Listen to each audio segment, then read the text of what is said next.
Mayor Janet Treñas nagpasalig nga magapakig-angot sa provincial government para masolusyonan ang ipatuman nga transport plan.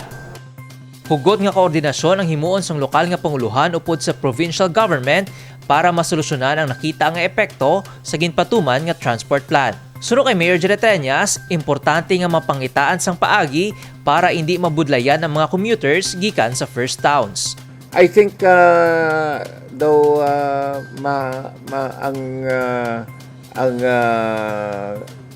batyag sang aton nga commuters nga inconvenience sa mga terminals doon na resolve na, pero ang issue na lang ni sa first town bala, ang Uton, ang Leganes, ang Santa Barbara, pangitaan ta paagi para nga hindi man mabudlayan ang mga commuters nga nagaubrahalin sa Uton.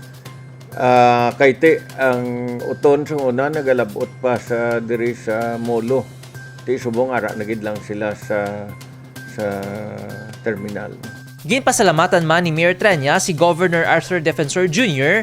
sa kooperasyon para mapangitaan sang solusyon ang problema sa transportasyon. Inibangod mayara sang trabahador ang syudad nga adlaw-adlaw kung magpauli sa mga banwa. Ang ginlagasta amo ang dugang jeep sa mga terminals. Balaan mo kundi way pa sang kumpleto nga modern jeeps. So gintugtan lang anay sang LTFRB ang mga traditional jeeps para nga maka-cater sa aton nga mga commuters. Insofar as the number of jeeps daw na resolve na ina.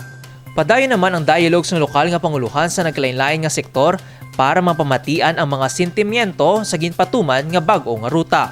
Nahibaluan, Hunyo 12 ini nag-umpisa kag masulod na sa 2 ka semana sa ginpatuman ang mga bago kag rationalized nga ruta. Michelangelo Sarate para sa Level Up Patrol. Imahis ang Lady of Manaoag gindala sa Iloilo City Hall. Pila ka mga empleyado nagpakita sa debosyon sa patron sa mga balatianon. Madugay na nga nagaserbi bilang coordinator sang Lady of Manaoag si Yasmin. Nagaupod siya kung sa diin nga lugar ginadala ang imahe sa pagpati nga madamo ini sa nabulig sa iya kag sa iya pamilya. Gusto ko mag-serbisyo sa iya, kundi man siya nagapanglakaton nga lugar. Tapos, ang tanan ko ginapangayo sa iya, naging granted. Tungod nga single mom ako, kadua ako nag-asawa, naging biyuda ako. Last ko nga pangayo siya, ginhatag ya sakon. Hasta nga ginkasal ako. And then, tapos sa mga kabataan ko, naging butanan. Tungod dira sa iya. Pang lifetime ko na ni para sa iya maging coordinator nga magsilbi sa iya para sa akong pamilya. Amo lang gid na. Gana isang gindala sa Iloilo City Hall ang imahe sang Lady of Manaoag, isa sa Yasmin sa nagbulig para sa healing mass nga gintambungan sa mga empleyado. May one-on-one healing prayer man para sa mga deboto ilabi na sa may ginabatsyag sa ilay kaayong lawas. Si Mama Mary sa Manaoag, patroness of the sick ini siya. Damo ang mga masakit nga ginaayo niya, na mga wala siyang bata, na pangayo ng bata, tagaan man bata.